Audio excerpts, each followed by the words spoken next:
Hello दोस्तों, मैं आज आपके सामने मोटिवेशन स्टोरी लेकर आई हूँ। जानने के लिए जरूर देखें सुखी जीवन का रहस्य। आखिर सुखी जीवन का क्या रहस्य है? अगर स्टोरी पसंद आए तो प्लीज मेरे चैनल को लाइक एंड सब्सक्राइब करना ना भूले। आखिर एक सुखी जीवन का रहस्य क्या है? जीवन बहुत ही लंबा होता है, लेकिन अगर उसके सत्य को स्वीकार कर ले तो सदियां कुछ ही पलों में बीत जाती है।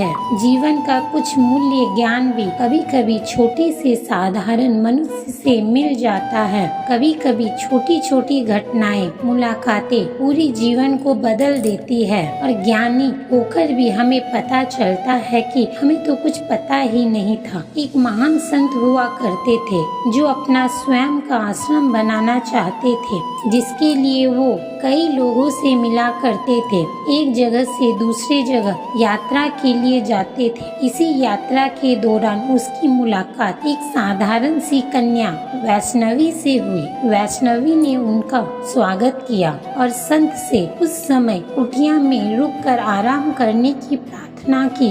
संत उसके मीठे व्यवहार से प्रसन्न हुए और उन्होंने उसका आग्रह स्वीकार कर लिया। वैष्णवी ने संत को अपने हाथों का स्वादिष्ट भोजन कराया और उनके विश्राम के लिए खटिया पर एक दरी बिछा दी और खुद नीचे जमीन पर सो गए। वैष्णवी को सोते ही नींद आ गई। उसके चेहरे के भाव से पता चल रहा था कि वैष्णवी सुखद की नींद ले रही है। उधर संत को खाट पर नींद नहीं आ रही थी। उन्हें मोटे नरम गद्दे की आदत थी जो उन्हें दान में मिला था। वो रात भर वैष्णवी के बारे सोच रहे थे कि वो कैसे इस कठोर जमीन पर इतने आराम से सो सकती है। दूसरे दिन सवेरा होते ही संत ने वैष्णवी से पूछा, तुम कैसे इस कठोर जमीन पर इतने आराम से सो रही थी? तब उसने बड़ी विनम्रता से जवाब दिया, हे गुरुदेव, मेरे लिए मेरी ये छोटी सी कुटिया एक महल के समान ही भव्य है। इसमें मेरे मेहनत की महक। अगर मुझे एक समय भी भोजन मिलता है तो मैं खुद को भाग्यशाली मानती हूँ। जब दिन भर काम करने के बाद मैं इस जमीन पर सोती हूँ तो मुझे माँ की गोद का एहसास होता है। मैं दिन भर के अपने अच्छे कामों के बारे सोच करके चैन की नींद सो जाती हूँ। मुझे एहसास भी नहीं होता कि मैं इस कठोर जमीन पर हूँ।